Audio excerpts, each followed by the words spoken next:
Praise the lord. దేవుని పరిశుద్ధ నామానికి ముందుగా మరి కోట్లాది వందనాలు స్తుతులు చెల్లిస్తూ ఉన్నాను. మరి ఈరోజు నా సాక్ష్యాన్ని మరి పంచుకోవడానికి మరి ప్రియ సహోదరులు పాస్టర్ గారు జాన్ భాస్కర్ అయ్య గారు అవకాశం కల్పించినందుకే వారికి ప్రత్యేకంగా వందనాలు తెలియజేస్తున్నాను బ్రదర్. అయితే ఇది దేవుని మహిమార్థమై నేను ఈ యొక్క సాక్ష్యము నా టెస్టిమనీ చెప్పాలని ఆశపడుతున్నాను.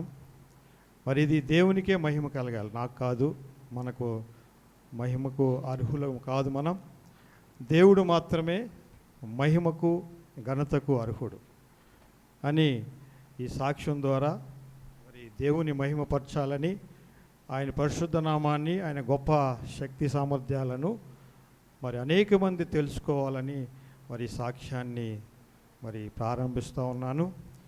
మరి నా పేరు లాజరస్. నేను యాక్చువల్గా ప్రొడక్షన్ మేనేజర్గా టెక్నికల్ ఇండస్ట్రీలో పనిచేస్తూ ఉన్నాను.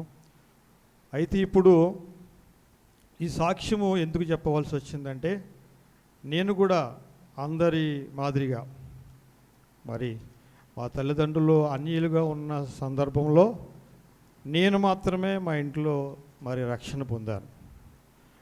మరి నేను చదువుకున్న రోజుల్లో నుంచి కూడా ఒక స్టూడెంట్ లీడర్గా ఉండేవాడిని.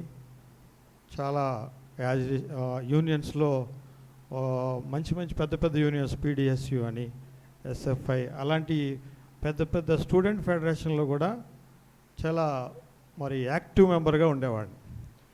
దేవుడు గురించి తెలుసు, యేసుప్రభు వారి గురించి తెలుసు, కానీ నామకార్థం అంటే మనం అందరిలాగానే అందరూ క్రైస్తవులు, లోకంలో చాలామంది క్రైస్తవులు ఎలాగైతే దేవుణ్ణి ఆరాధిస్తారో అలాగే ఆరాధించుకుంటూ మరి నా బాల్య దినముల నుంచి నా యవ్వన కాలం, అలాగే వివాహమైన తర్వాత మరి పిల్లలు తర్వాత అలాగే జీవితం నడుస్తూ ఉంది. నడుస్తూ ఉన్నప్పుడు చాలా అభివృద్ధి పదంలో జీవితం నడుస్తూ ఉంది. నేను కొంతకాలం బిహెచ్ఎల్ యాన్సనర్లో పనిచేశాను.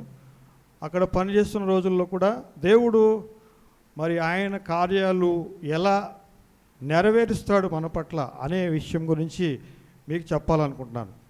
ఎందుకంటే ఆయన గొప్ప దేవుడు అని ఆయన కార్యాలు ముందుగానే తెలియజేస్తాడు. అయినా కూడా మనం పట్టించుకోకుండా తిరుగుతున్నప్పుడు ఆయన మనల్ని ఎలా సరిచేస్తాడు, ఆయన సరిచేసి ఆయన బిడ్డలుగా ఏ విధంగా ముందుకు తీసుకెళ్తాడు అనే విషయాన్ని ఈరోజు చెప్పదలుచుకున్నాను. మేము బిహెచ్లో ఉన్నప్పుడు కూడా నేను ఉద్యోగం చేసి మా ఇంటికి కంపెనీకి ఒక 10 నిమిషాల జర్నీ, అది కూడా చెప్పాలనుకుంటున్నాను. ఎందుకంటే దేవుడు మహిమపరచబడాలి. అప్పుడు నేను ఈవినింగ్ అంటే మన బీ షిఫ్ట్కి వెళ్ళి వస్తూ ఉన్నాను. లంచ్కి వెళ్ళి మళ్ళీ ఇంటికి వెళ్ళి మళ్ళీ కంపెనీకి వెళ్ళేవాడిని. అప్పుడు నేను యాక్చువల్ హైవే, అది మన పటాన్చేరు హైవే, ఇంటికి వెళ్తున్నప్పుడు అప్పుడు స్కూటర్ ఉండేది. నాకు స్కూటర్ మీద ఫాస్ట్గా వెళ్ళిపోయి వచ్చేద్దామని వెళ్తూ ఉన్నప్పుడు నేను లెఫ్ట్ సైడ్ నుంచి వెళ్తున్నాను, కానీ నా ఎదురుగా పెద్ద బెంజ్ లారీ ఎదురుగా వచ్చేస్తుంది.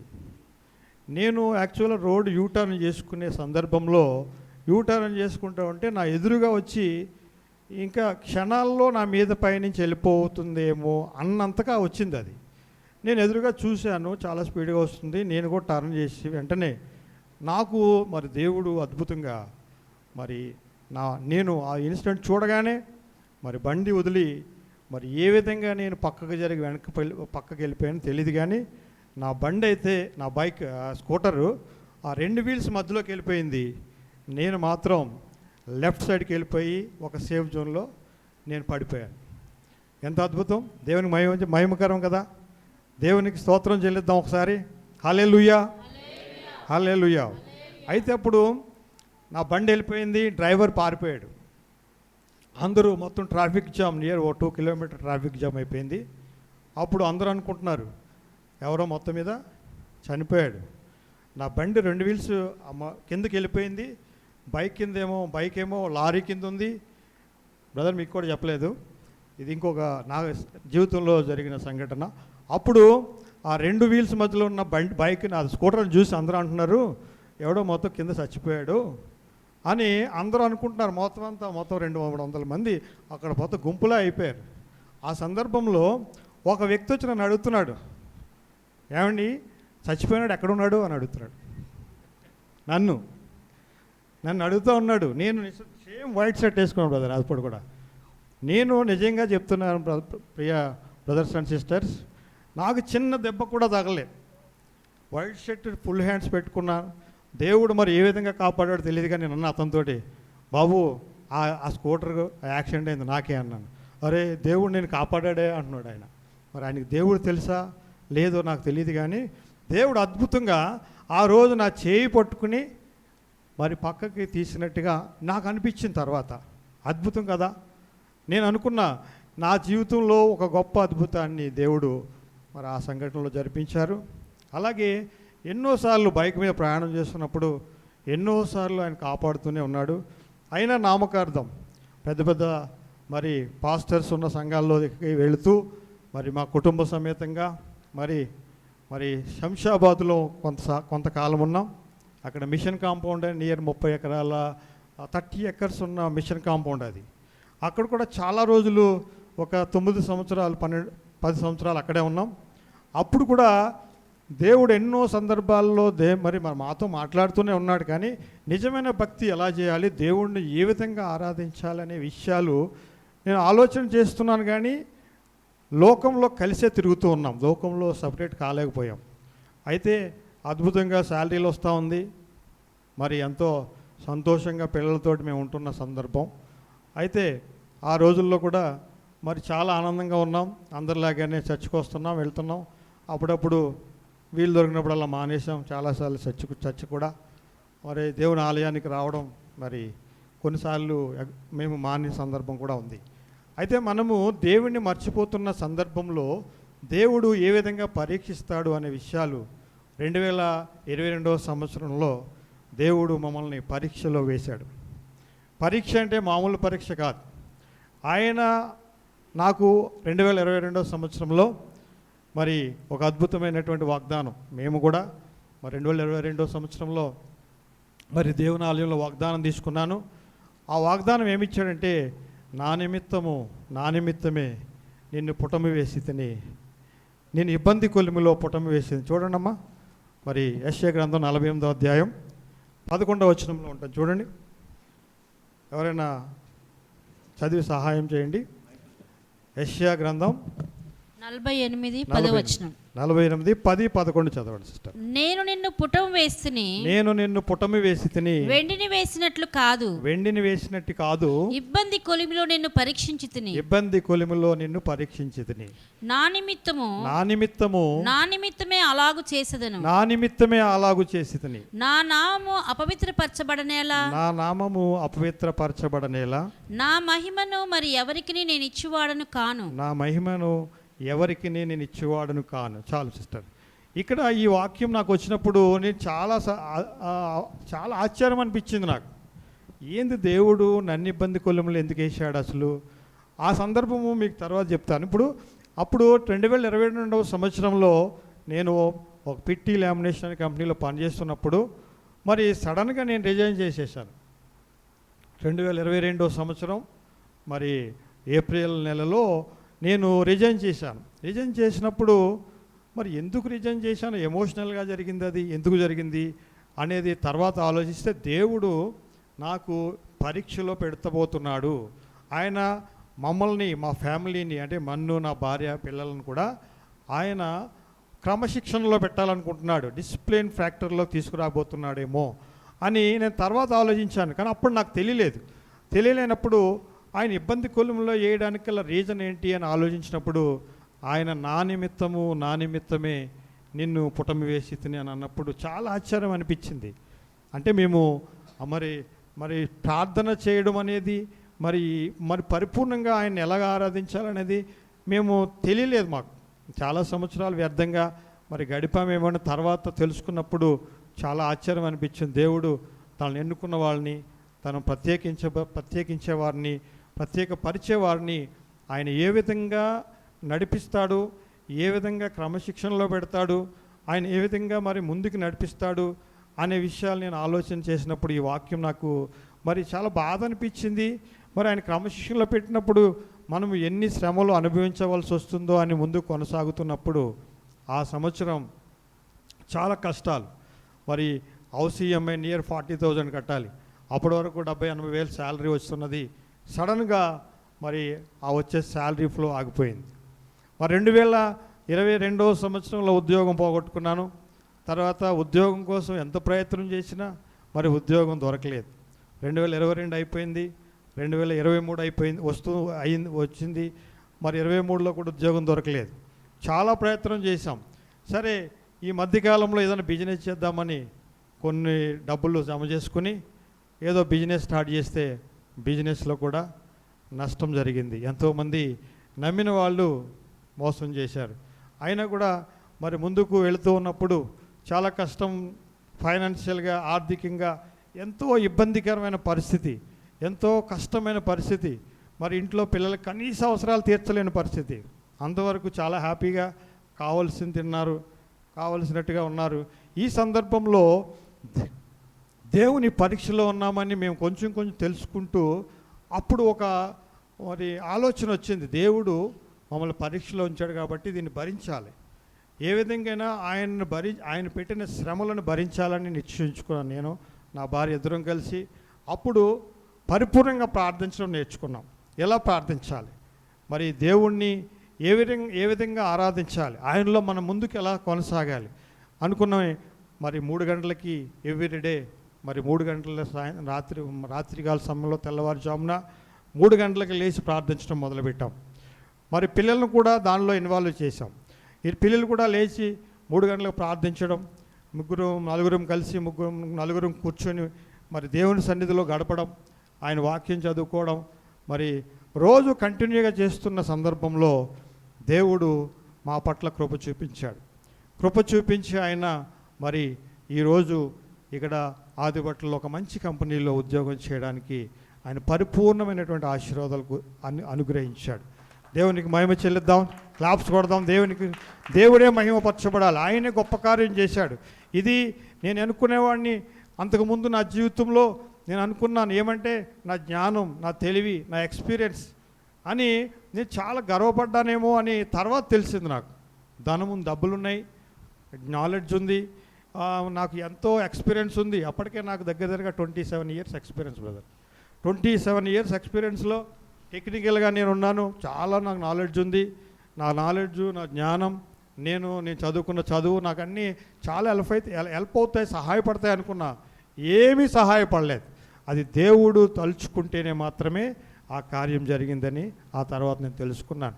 ఈ మధ్య 2.5 సంవత్సరాల కాలంలో దేవుడు తను నిజంగానే ఇబ్బంది కొలిమిలో వేస్తే అది ఏ విధంగా కాల్చబడినటువంటి, మరి అది ఇనుము కానివ్వండి, ఇత్తడి కానివ్వండి, బంగారం కానివ్వండి, ఏదైనా ఇనుములే అది కొలిమిలో వేసినప్పుడు అది ఏ విధంగా మార్చబడుతుందో దాని మీద ఆ ప్రాసెస్ తెలిస్తే మనం అనుకుంటాం అది ఘన పదార్థం నుండి ద్రవ పదార్థంగా మారిపోతుంది. అర్థమైందా బ్రదర్? ఇప్పుడు ఆ లిక్విడ్స్ ఏదైనా, ఇప్పుడు లోహాల్లో బంగారం చాలా విలువైంది. దాన్ని మనము హై టెంపరేచర్లోనే మనము కరిగించాలి. దేవుడు నిజంగా భయంకరమైనటువంటి మరి ఆ కొలిమి నిజంగా మమ్మల్ని కాల్చివేసినప్పుడు ఒక్కో సందర్భంలో తినడానికి ఆహారం లేని పరిస్థితి. కానీ ఆయన ఎప్పుడు పస్తులు ఉంచలే, కనీస అవసరాలను తీర్చాడు. ఆయన నిజంగా ఏ రోజైనా మేము ఆకలితో ఉంటామేమో అనుకున్నాను, కానీ ఏ రోజు కూడా ఆకలితో ఉంచలే. కానీ అది ఏం కావాలో ఎంత కావాలో అంతే, మనకు కావాల్సింది ఇచ్చే పరిస్థితి కాదు, కానీ ఆకలి తీరేంతగా దేవుడు మాకు అనుగ్రహించాడు. ఆ 2.5 సంవత్సరాలు చాలా కష్టమైన పరిస్థితి.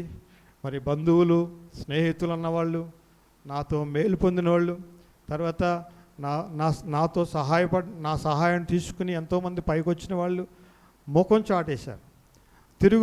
తిరిగి నేను మాట్లాడితే, నేను ఫోన్ చేస్తే వారు మరి ఏ విధంగానంటే ఏమైనా అవసరం కోసం నేను ఫోన్ చేస్తున్నాడేమో, ఒకవేళ ఏదైనా డబ్బులు కావాలేమో అని ఫోన్ కూడా లిఫ్ట్ చేయని పరిస్థితులు మేము చూసాం. కానీ దేవుడు మాత్రం వదిలిపెట్టలేదు. ఏ రోజుకి ఆ రోజు ఆయన ఏం కావాలో, మరి ఏమి ఇవ్వాలో అది ఇస్తూ మమ్మల్ని ముందుకు నడిపించాడు. నేను మరి ఎన్నో సంఘాలు తిరిగాను సార్ హైదరాబాద్లో. నేను దగ్గర దగ్గరగా 25 నుంచి 30 సంవత్సరాల నుంచి హైదరాబాద్లోనే ఉన్నాను. నేను బ్యాచిలర్ లైఫ్ నుంచి కూడా హైదరాబాద్లో ఉన్నాను. అయితే నాకు చాలామంది తెలుసు, నిజానికి హైదరాబాద్ సరౌండింగ్ అంతా కూడా తిరిగాను. అయితే అందరూ తెలిసి నాకు ఉద్యోగము దొరకలేదు, సహాయము చేసేవాళ్ళు చాలామంది మరి ముఖం చాటేశారు. అయినా దేవుడు కఠినపరిచాడు వాళ్ళు. నన్ను పరీక్షలో పెట్టి ఆయన మహిమ నిమిత్తం నన్ను విడిచిపెట్టకూడదని, మరి నేను నరకానికి వెళ్ళడానికి ఇష్టం లేక, మరి నేను ఎంతోమందికి సహాయపడాలనే ఉద్దేశంతో ప్రభు నా పట్ల కృప చూపించి నన్ను ఈ విధంగా మరి ఈ ప్రదేశానికి తీసుకురావడం కూడా దేవుని ప్రణాళికలో భాగం. అద్భుతం ఇది. ఎందుకంటే మేము శంషాబాద్లో కూడా శంషాబాద్ సంఘం మెనోనైట్ బాప్టిస్ట్ చర్చ్, అది చాలా పెద్ద చర్చ్ ఉంటుంది అక్కడ. మరి ఎప్పటి నుంచో నియర్ 100 years నుంచి ఉన్న మరి మిషన్ కాంపౌండ్, బైబిల్ కాలేజ్ ఉన్న ఏరియా. మరి దేవుడు అక్కడి నుంచి తీసుకుని వెళ్ళి ఈసీఎల్ వెళ్ళాం. ఈసీఎల్లో సొంత ఇల్లు కొనుక్కున్నాం, ఓన్ హౌస్ ఉంది. అక్కడ కూడా 300-400 మంది వచ్చే చర్చి. మరి దేవుడు ఆ సందర్భంలో నాకు కళ రూపంలో చూపిస్తూ ఉండేవాడు. నేను వెళ్తున్న సంఘం పెద్ద సంఘాలు ఉంటే ఆయన ఒక నిర్మానుష్యమైన ప్రాంతంలో దూరంగా విసిరివేయబడిన చిన్న సంఘం చూపిస్తూ నన్ను అక్కడక్కడ తిరుగుతున్నట్టుగా, అక్కడికి వెళ్తున్నట్టుగా చూపించేవాడు. నాకు అనుకునేవాడిని, నేను వెళ్ళే సంఘం చిన్నదేంటి, ఈ సంఘం ఏంటి, అసలు ఏంటి ఉద్దేశం అని ఎవరికి కూడా చెప్పలేదు బ్రదర్ ఎప్పటి వరకు. నాకు అయితే దేవుడు అద్భుతంగా మరి మన సంఘానికి మరి లెబానోన్ చర్చ్ అని కూడా నాకు ఏం తెలీదు. మరి దేవుడు అనుకోకుండా మమ్మల్ని ఆదిబట్టలు తీసుకురావడం ఈ ఏరియాకి, నాదర్గోల్కి, మరి ఇక్కడ ఇల్లు తీసుకున్నాం. మేము దేవుడు అద్భుతాలు అంటే చెప్తున్నాను బ్రదర్. మేమున్న ఇల్లు ఎలా ఉందో సేమ్ అలాంటి ఇల్లు ఇచ్చాడు ఇక్కడ. మేము ప్రార్థించినప్పుడు మా ఇల్లు ఎలా ఉందో అలాంటి ఇల్లునే ఇచ్చాడు. నేను అనుకున్నా ఆడ వెళ్తాం మనకి ఇబ్బంది కలిగి ఉంటుందేమో, కష్టంగా ఉంటుందేమో అనుకున్నా. దేవుడు సేమ్ అదే అవసరం ఇచ్చాడు. మరి దేవుడు ఈ సంఘాన్ని నడిపించడం దేవుని ప్రణాళికలో భాగం. మరి దేవుని పరిచర్యలో కూడా ముందుకు కొనసాగాలి. ఇంకా దేవుని సేవలో, దేవుని చిత్తంలో నడవాలి మనం. ఈ విధంగా ఈ 2.5 సంవత్సరాల్లో ఎన్నో కష్టాలు, ఎన్నో అవమానాలు, ఎంతోమందికి డబ్బులు ఇచ్చి ఎంతోమందిని అడిగాను. అడిగినా కూడా మనుషులు సహాయం చేయడానికి నిరాకరించిన సందర్భాలు చూశాను. మరి రక్త సంబంధులు కూడా మరి తిరుగుబాటు చేసిన పరిస్థితి. మా బంధువులు చాలామంది, నా రక్త సంబంధులు కూడా హైదరాబాద్ వచ్చి మా ఇంటికి రాని పరిస్థితి. నేను అనుకున్నా, ఓకే ఏదైనా పర్వాలేదు అనిపిద్దాం, దేవుని పరీక్షలో మనం గెలవాలి అని నిశ్చయించుకున్నాం. ఈ నిరీక్షణలో దేవుడు జయాన్ని ఇచ్చాడని నమ్ముతూ ఉన్నాను. ఎందుకు అంటే నేను ఆల్రెడీ మరి హైదరాబాదులో చాలామందికి హెల్ప్ చేశాను అని అన్నాను కదా. ఎవరు హెల్ప్ చేయలేదు. కానీ నేను తర్వాత నిశ్చయించుకున్న విషయం ఏమిటంటే, నాకెవరు మనుషులు సహాయం చేయొద్దు, నాకు దేవుడే సహాయం చేయాలి. దేవుడు సహాయం చేస్తే మనుషులు నేను చేశానని ఆ మహిమ వాళ్ళకి పోవద్దు, వాళ్ళు ఘనత పొందొద్దు అని నిశ్చయించుకుని నేను చాలా మందిని అడగాలని నా భార్య ఒత్తిడి చేసినప్పటికీ నేను చాలామందిని అడగలేదు. నాకు తెలిసిన వాళ్ళు చాలా మంచి పోస్టుల్లో ఉన్నారు, ఎగ్జిక్యూటివ్ డైరెక్టర్ స్టేజ్లో ఉన్నారు, పెద్ద జీఎంలు ఉన్నారు. అయినా కూడా నేను వాళ్ళ ద్వారా ఉద్యోగం పొంది నేను మీకు ఉద్యోగం వేయించానని అనిపించుకోకూడదు అనుకుంటే ఉండేవాడిని. కానీ కొన్ని సందర్భాల్లో నా భార్య ఒత్తిడి చేయడం వల్ల మరి కొంతమంది మరి స్నేహితులు ఉన్నారు, వారిని ఏదో బ్రదర్ ఏమైనా ఉద్యోగం ఉంటే చూడండి అన్నాను తప్ప ప్రత్యేకించి ప్రెజర్ చేసిన సందర్భం అయితే లేదు. మరి అది కూడా దేవుడు ఆలోచన చేసి ఆయనే నాకు ఒక మంచి ఉద్యోగాన్ని ఇవ్వడానికి మార్గం సుగమం చేశాడు ఆయన. నా చరిత్రలో నేను ఎప్పుడు చూడలేదు. మరి 3 రోజుల్లో నాకు అపాయింట్మెంట్ ఇచ్చారు. ముందు రోజు ఇంటర్వ్యూ అయింది, 2వ రోజు సెలక్షన్ అయింది, 3వ రోజు వాళ్ళ అపాయింట్మెంట్లు నా చేతిలో పెట్టారు. హల్లెలూయా, దేవునికి స్తోత్రం, హల్లెలూయా. అందరూ క్లాప్స్ కొడదాం. 3 రోజుల్లో మరి నాకు ఉద్యోగం వచ్చింది. దేవుడు గొప్ప దేవుడు. ఎంత గొప్ప దేవుడు అంటే నాకు అప్పుడు అనుకున్న దేవుని కార్యాలు ఒక రోజులో ఆయన మారిపోతాయి. వాతావరణం మారిపోతుంది, క్లైమేట్ మారిపోతుంది, మన పరిస్థితులు మారిపోతాయి, మనల్ని అనేక మందికి ఆశీర్వాదకరంగా మార్చేస్తాడు ఆయన. మరి ఈరోజు నేను ఈ కంపెనీలో జాయిన్ అయిన తర్వాత చాలామందికి జాబ్ పెట్టించాను. 15-20 మందికి అప్పుడే నేను పోస్టింగ్లు ఇప్పించాను. ఎంత అద్భుతం! దేవుని స్తోత్రం. నేను చెప్తున్నాను ఎంత ఘనత. నేను నా ఉద్యోగం లేని సందర్భం, ఎంతో కష్టపడ్డా. నేను అనుకున్న నైట్లు డే అండ్ నైట్ కష్టపడి మనస్సు గాయపడేది, ఎంతో హృదయ వికారమైనటువంటి పరిస్థితి. ఎంత బాధపడేవాడినంటే కష్టము. మరి మనుషులేమో ముఖం చాటేస్తున్నారు, డబ్బులు లేవు, ఈఎంఐలు కట్టడానికి ప్రెజర్, ఫైనాన్షియల్ ప్రెజర్, భయంకరమైన స్థితి. ఎవరిని అడగాలి, ఏం చేయాలి? ప్రభువా సహాయం చేయి, సహాయం చేయి. ఇదే మా ప్రార్థనలో ఎప్పుడు, సహాయం చేయి ప్రభువా, సహాయం చేయి. మరి ఈ సమస్య ఉంది, ఈ ఈఎంఐ కట్టాలి, వీళ్ళకి ఇవ్వాలి, వీళ్ళకి మేము తీసుకున్న దగ్గర మరి తిరిగి చెల్లించాలి, ఏం చేయాలి ప్రభువా, ఏం చేయాలని ఏం లేదు, ఒక 4-5 నెలల క్రితమే, 4-5 నెలల క్రితం వరకు చాలా కష్టమైన పరిస్థితి. మనుషులందరూ ఎలా ఉంటుందో మీకు తెలుసు. డబ్బులు ఇచ్చినప్పుడు మన దగ్గర పొందిన సహాయం వేరేగా ఉంటుంది. ఎవరైనా ఓ 10 రూపాయలు మనకి ఇస్తే ఆ రిటర్న్ తీసుకునే వరకు మనల్ని పీడించుకు తింటారు. ఎలాగా జలగా ఉంటుంది చూసారా, రక్తం ఎట్లా పీలుస్తుందో అట్లా పీలుస్తారు. అంత భయంకరమైనటువంటి బాధను అనుభవించాం, చాలా కష్టం. బ్రదర్ ఉండండి, ఇస్తామంటే జస్ట్ ఇస్తామంటే లేదు, ఇవ్వాలంతే అని కష్టపెట్టిన సందర్భాలు. అయినా మరి అవన్నీ భరించుకున్నాం. దేవుడు మరి ఆయన పరీక్షలో ఆయన గెలిచాడని నమ్ముతున్నాను. నిజంగా ఆయన చేసిన గొప్ప కార్యం తప్ప దీనిలో నా యొక్క ప్రమేయం ఏం లేదని నేను తర్వాత తెలుసుకున్నాను. ఇది మరి ఆయన చేసిన గొప్ప కార్యం. నాకు ఉద్యోగం వచ్చిందంటే ఈరోజు ఆయన గొప్ప కార్యం చేశాడని నమ్ముతూ ఉన్నాను నేను. మరి మా పిల్లలను కూడా ఆయన సరిచేశాడు. ప్రార్థన చేయండి అంటే అశ్రద్ధగా ఉండేవారు. మరి వాళ్ళని దేవుడి దగ్గర మరి మీరు మహిమపరచాలి, దేవుడిని ఎలా మహిమపరచాలి?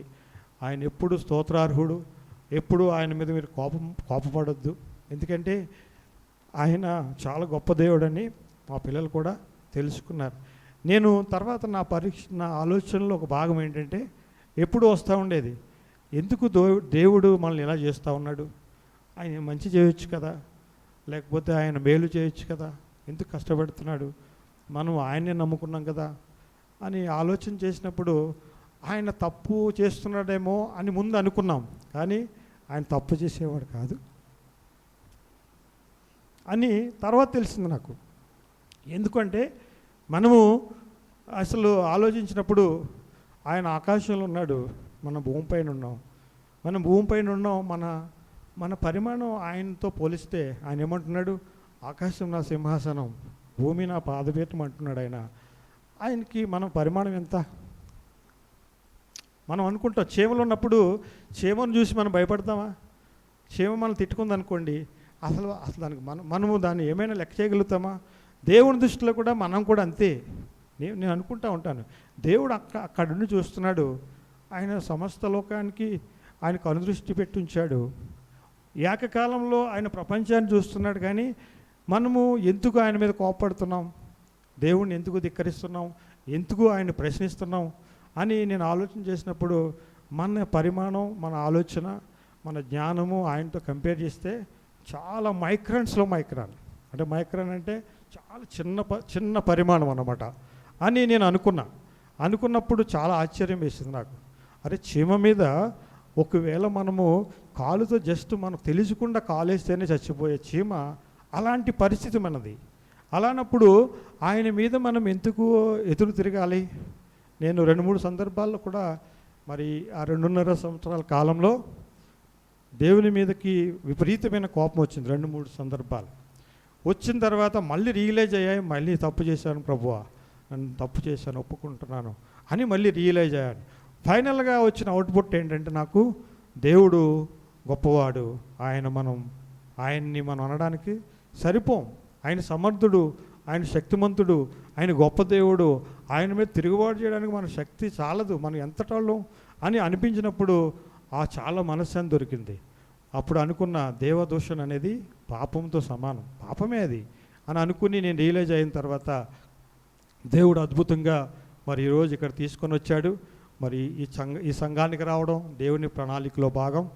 సహోదరుడు మరి జాన్ భాస్కరయ్య గారు మరి ఆయన ప్రయాసపడుతున్నారని, మరి ఆ తర్వాత ఆయన ఎంతగానో ఈ సంఘం పట్ల మరి ప్రేమ కలిగి ఈ సంఘాన్ని నడిపిస్తూ ఉన్నాడు. ఆయన మరి ఎంతో ప్రయాస కలిగి, భారం కలిగి మరి నడిపిస్తున్నాడు. దేవుడు మరి ముందు ఆయన ప్రణాళికలో ఇక్కడ ఈ ప్రాంతంలో ఈ సంఘము, ఈ స్థలము మరి ఏదో అద్భుతం చేయాలనేది దేవుని ప్రణాళిక. ఇది మనుషులు చేస్తే జరిగే పరిస్థితి కాదు. ఇప్పుడు దేవుడు చేసే కార్యాలు మనుషులు చేసే కార్యాలు లాంటివి కాదు అని నేను నమ్ముతున్నాను. ఎందుకంటే మమ్మల్ని ఇక్కడ నడిపించిన విధానంలో దేవుని ప్రణాళిక ఏదో ఉంది అని నడిపించాడని అనుకున్నాను నేను. ఇప్పుడు ఆయన మమ్మల్ని ఇక్కడ నడిపించారు కాబట్టి ఆయన చిత్తంలోనే ముందుకు వెళ్ళాలని ఆలోచిస్తున్నాను. మరి మేము మీకోసం ప్రార్థన చేస్తున్నాం, మన సంఘం గురించి, మన సంఘస్థుల గురించి, పాస్టర్ గారు ఆయన ప్రయాస, ఆయన భారం, ఆయన పరిచర్య అన్నిటి గురించి ప్రార్థన చేస్తున్నాం. మరి ఈ సంఘం రావడంలో దేవుడు మా పట్ల చూపిన కృప ఎంతో గొప్పది. ఆయన ఎంతో ఉన్నతమైన వాడని నేను తెలుసుకున్నప్పుడు చాలా సంతోషం అనిపించింది. ఈరోజు నేను చెప్తున్నాను చూడండి, మనకు ఒక కన్ను చెడిపోయినప్పుడు లేకపోతే తప్పు చేసినప్పుడు ఆ కన్నును తీసి పక్కన పడేసి మీ పరలోకం పొమ్మంటాడు దేవుడు. ఇది చాలా గొప్ప సత్యం. అది ఈ పాపము ఉన్నటువంటి ఈ పూర్తి శరీరాన్ని తీసుకెళ్ళి నరకంలో వేసుకునడం కంటే ఒక అవయవం లేకుండా పరలోకం పోతే ఎంత సంతోషం అని అనిపిస్తుంది నాకు. మనల్ని చిన్న గాయం, మొన్న మా ఇంట్లో ప్రేయర్ పెట్టినాడు బ్రదర్, నా వేలు నేను చూపిస్తాను మీకు, ఇదిగో నా వేలు డోర్లో పడి ఇక్కడ కట్ట ఇలా ప్రెస్ అయిపోయి ఆ ప్రెస్సింగ్లోంచి బ్లడ్ వచ్చింది. నేను అనుకున్నాను ఎంత బాధ అనిపించిందంటే చాలా బాధ అనిపించింది. ఇది ఇలా ప్రెస్ అయినప్పుడు నా బాడీ అంతా షవరింగ్ అయిపోయింది. నేను అనుకున్నాను ప్రభు మా కొరకు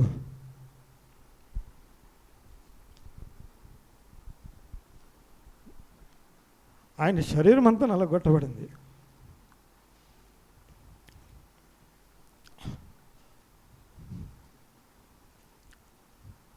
నేను ఈ చిన్నదాన్నే భరించలేకపోతున్నాను కదా, ఆయన ఎంత కష్టపడ్డారు, ఆయన ఎంత వేదన కలిగిందో.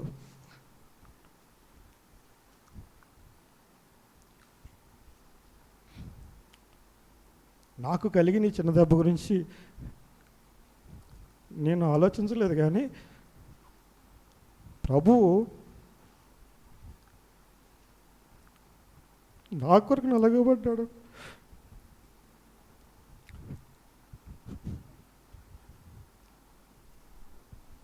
క్షమించండి, ఆయన నా కొరకు ఆయన శరీరం అంతా నలగొట్టబడింది, శరీరం అంతా దున్నబడింది అనుకున్నప్పుడు ఎంత బాధ కలిగింది. నాకు చిన్న దెబ్బ కలిగినప్పుడే నేను విలవిల్లాడిపోయి నా శరీరం అంతా ఒక రకమైన షవరింగ్ అయింది.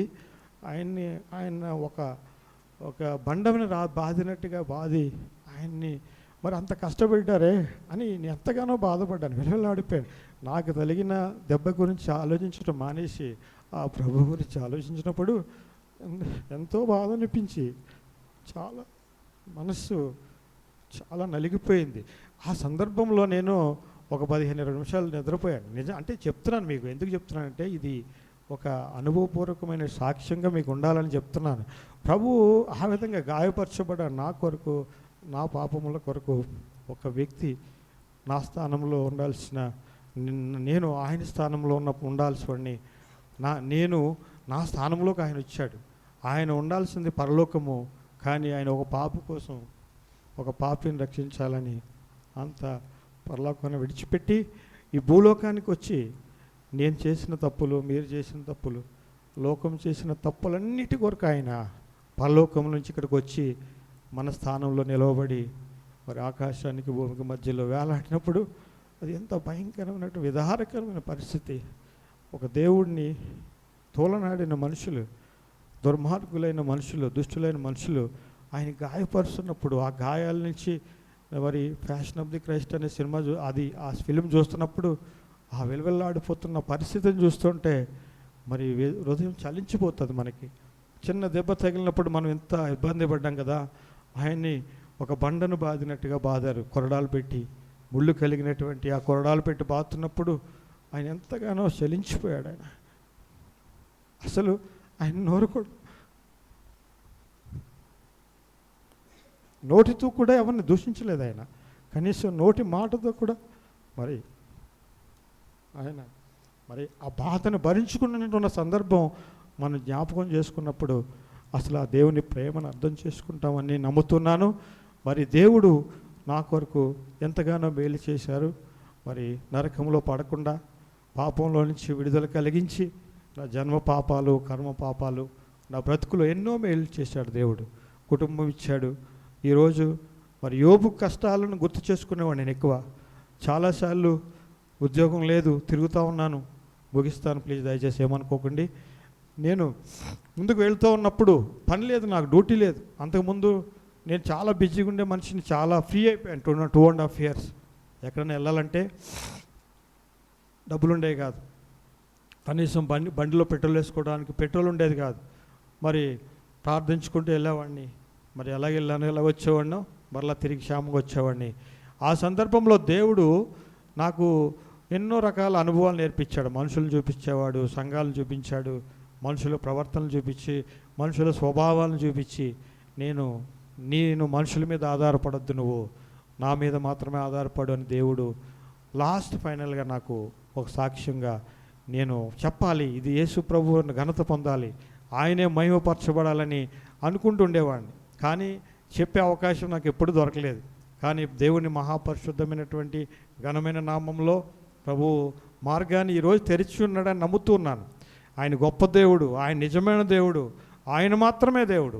ఈ లోకంలో చాలామంది దేవుళ్ళుగా పిలువబడుతున్నారు.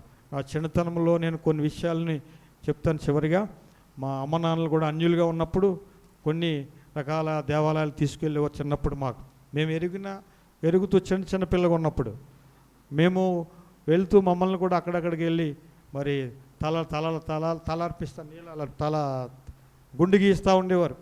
అవన్నీ మేము కూడా మా తల్లిదండ్రులు చేశారు. కానీ దేవుని మహాకృపను బట్టి ఈరోజు మా కుటుంబంలో మొదటిగా నేను నమ్ముకున్నాను యేసు ప్రభువారిని. తర్వాత నా తల్లిదండ్రులు, నా రక్త సంబంధులు అందరూ కూడా ఈరోజు దేవునిలో ఉన్నారు. దేవుని నామానికి మహిమ కలుగును గాక. ఇది దేవుని అద్భుతమైనటువంటి ప్రణాళిక. ఈరోజు నేను మీ మధ్యలో నిలబడి ఈ యొక్క సాక్ష్యం ఎందుకు చెప్తున్నానంటే, దేవుడు నామం మహిమపరచబడాలి, ఆయన నామం మాత్రమే మహిమపరచబడాలి, మనం కాదు. ఈరోజు మరి యోబు చరిత్ర మనం చూసినప్పుడు ఆయన పొందుకున్నాడు. ఎందుకు? డబుల్ బ్లెస్సింగ్ పొందుకున్నాడు, 2 ఆశీర్వాదాలు పొందుకున్నాడు. అది ఎప్పుడు చరిత్ర, బైబిల్లో మనం చూస్తున్న చరిత్ర. ఈరోజు ప్రత్యక్షంగా మీకు చెప్తున్నాను పిల్లారా, నేను ఉద్యోగం పోగొట్టుకున్నప్పుడు నాకు 70,000 అయితే దానికి 2 ఆశీర్వాదాన్ని ఇప్పుడు ప్రభు ఇచ్చాడు నాకు. హల్లెలూయా, చప్పట్లు కొడదాం. దేవుడు 2 ఆశీర్వాదాన్ని నాకు ఇచ్చాడు. ఆయన యోబు గారు మనకు ప్రత్యక్షమైన సాక్షి కాదు, నేను ప్రత్యక్షమైన సాక్షి. మీరు ఎందుకు అంటే, నేను ఈవేళ నా ఉద్యోగాన్ని పోగొట్టుకుని నేను ఒకరిని మాత్రమే పోగొట్టుకున్నాను అప్పుడు. కానీ ఈవేళ అనేక మందికి నేను ఉద్యోగం ఇప్పించే స్థాయిలో నన్ను నిలవబెట్టాడు. ఈరోజు నేను సంతకం పెడితే అనేక లక్షలు బిల్డింగ్ అవుతుంది, అక్కడ అనేక మందికి ఉద్యోగం దొరుకుతుంది. అది నా గొప్పతనం కాదు, అది నా గొప్పతనం అస్సలే కాదు. 1% కూడా, 1% కూడా కాదు. అది దేవుడు మాత్రమే మహిమ కలగాలి. ఆయనే నన్ను ఈరోజు నా స్థానంలో నిలబెట్టాడు. నా నమ్మకం ఉంది, ఇంకా అద్భుతంగా దేవుడిని నిలబెట్టబోతున్నాడు. నన్ను అనేక మందికి ఆశీర్వాదకరంగా, అనేక మందికి దీవెనకరంగా, అనేక మందికి మేలుకరంగా మార్చాలన్నది ఆయన ఆలోచన. నన్ను మాత్రమే కాదు, మనందరినీ, ప్రతి ఒక్కరిని. చదువుకునే పిల్లలు ఉన్నారు, యవనస్తులు ఉన్నారు. ఇప్పుడు యవన కాలంలో యెహోవా కాడి మోయట నరునికి మేలు. మీరు మోయండి, ఒకసారి మోయడం నేర్చుకుంటే ఆయన మిమ్మల్ని ఎత్తుకుంటాడు. నా చిన్నతనంలో కొన్ని విషయాలు చెప్పేసి ముగిస్తాను. నేను చిన్నతనంలో మాకు తెలియని జ్ఞానం లేని రోజుల్లో మా ఇంటి దగ్గర చిన్న చర్చ్ ఉండేది. ఆ చర్చికి వచ్చిన పాస్టర్లు చాలా ఏజ్ ఉన్న వ్యక్తులు, పెద్ద మనుషులుగా ఉండేవారు. వాళ్ళు వచ్చి వాక్యాన్ని బోధించి వెళ్తున్నప్పుడు మరి వారు నడుస్తుంటే బైబిళ్ళు తీసుకుని వాళ్ళ వెనకాల వెళ్ళేవాడు, నేను మోసేవాడిని. ఈరోజు ఆ బైబిల్ మోసిన నేను మరి దేవుడు అద్భుతంగా నన్ను నిలవబెట్టాడు. చాలామంది పాకెట్ బైబిల్స్ పెట్టుకుని, ఇలా చిన్న బైబిల్ పెట్టుకుని వెళ్ళేవారు. నేనైతే పెద్ద బైబిల్ పెట్టుకుని తిరిగి నేను చర్చికి వెళ్ళేవాడిని. ఆ రోజు నేను ఇలా బైబిల్ మోయడం వల్ల దేవుడు నన్ను, నా కుటుంబాన్ని దేవుడు మోస్తున్నాడని నేను నమ్ముతూ ఉన్నాను. నమ్మండి, ఇది సత్యం, 100% సత్యం అని మీకు మనవి చేస్తూ ఉన్నాను. ఎప్పుడు కూడా మనం బైబిల్ని, దేవుడిని అశ్రద్ధ చేయొద్దు. అసలు చేస్తే కనుక దేవుడిని విడిచిపెట్టాడంటే ఎంత కష్టం ఉంటుందో నాకు తెలుసు. అందుకని మీకు చెప్తున్నా, దేవుడు విడిచిపెడితే మామూలుగా ఉండదు, ఇబ్బంది కొలిమే ఉంటుంది. కొలిమిలో వేసాడంటే కొలిమి ఎలా ఉంటుందో ఒకసారి చూడండి. చిన్న మంట ఇలా నిప్పురవ తగిలితేనే మనకు సుర్రు అంటుంది. కొలిమిలేస్తే ఎలా ఉంటుంది అనేది నన్ను చూసి నేర్చుకోండి. నేను నన్ను కొలుములు వేశాడు కాబట్టి దేవుడు ఈరోజు కొలుములోంచి బయటకు వచ్చిన వ్యక్తిలా మీకు మాట్లాడుతూ ఉన్నాను. కొలుములో వేయబడడం కంటే ముందుగానే ఆయన నమ్ముకోవడం మంచిది. ముందుగానే నమ్ముకోవడం మంచిది. ఆయనే నిజమైన దేవుడు. సత్యంతో నమ్మండి, నిజాయితీతో మరి ఆయన ఆరాధించడం నేర్చుకోవాలి. ఇది దేవుడు గొప్పతనం కోసం చెప్తున్నాను. మరి ఈ సంఘానికి రావడం దేవుని ప్రణాళిక. మరి దేవుడు ఇక్కడ ఉన్నాడని నమ్ముతూ ఉన్నాను. మరి పాస్టర్ గారు ఎంతగానో ప్రయాసపడి మరి ఆయన భారభరితంగా సేవ నడిపిస్తూ ఉన్నారు. మీ అందరూ కూడా ప్రార్థన చేయండి, అనుదినం ప్రార్థన చేయండి. అనేక మంది నడిపించాలని, సంఘానికి నడిపించాలి. దేవుడు మహిమపరచబడాలి, మనము ఆయన హెచ్చించబడాలి, మనం తగ్గించబడాలి. ఎప్పుడూ ఒకటే ఆలోచించాలి, మనం ఆయన పాదముల దగ్గర ఉంటే చాలు, ఇంకంతకంటే ఎక్కువ వస్తలే. మీరు ఎప్పుడైనా ఆలోచించాల్సిన సందర్భం ఒకటే, మన జీవితంలో ఎప్పుడు కూడా ఆయన పాదాల దగ్గర ఉంటే చాలు, ఇంకా మనకి ఏమీ అవసరంలే. ఒకటే ఆలోచించాలి. ఆహారం లేకపోయినా పర్వాలేదు, ఆరోగ్యం లేకపోయినా కూడా పర్వాలేదు. ఎప్పుడైనా ఈ శరీరం మళ్ళీ మట్టిలోంచి చేయబడ్డాం, మట్టిలోనే పోతాం. కానీ దేవుడిని మాత్రం వదిలిచిపెడితే మాత్రం మనం జీవించలేం. ఈ లోకంలో కానీ పరలోకంలో కానీ ఉండాలంటే యేసు ప్రభువు ఒక్కరు మాత్రమే సజీవమైనటువంటి మార్గం. ఆయనే మార్గం, సత్యం, జీవం అన్నారు. కాబట్టి ఆయన తప్ప, ఆయన ద్వారానే తప్ప ఎవరు తండ్రి యొద్దకు చేరలేం మనం. కాబట్టి మనం శాశ్వతమైన ప్రేమతో ఆయన ప్రేమించే దేవుడు కాబట్టి నిజాయితీ కలిగి, నిజమైన భక్తి కలిగి, సత్యమైనటువంటి మార్గంలో నడవాలంటే ఆయన మాత్రమే సత్యవంతుడు. ఆయన మార్గంలో ముందుకు కొనసాగాలని మరి దేవుని నామాన్ని ఘనపరుస్తూ ఈ సాక్ష్యాన్ని ఇంతటితో ముగిస్తున్నాను. అందరికీ ప్రత్యేకమైన వందనాలు. Thank you brother. Thank you.